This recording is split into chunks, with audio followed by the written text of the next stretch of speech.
ஆண்டுக்கு ஆண்டு தேதிக்கு தேதி 1000 இருக்குது சுபதினம்.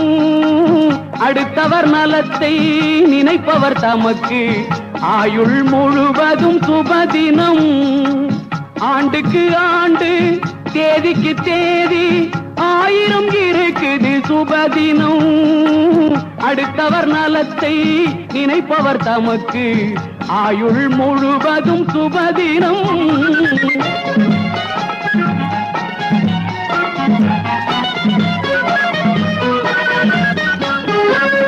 வள்ளுவன் பிறந்து குறளை சொன்னான், அறிவுக்கு அதுதான் சுபதினம்.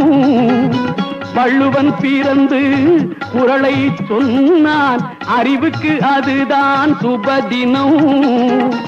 புத்தன் பிறந்து போதனை செய்தான், அன்புக்கு அதுதான்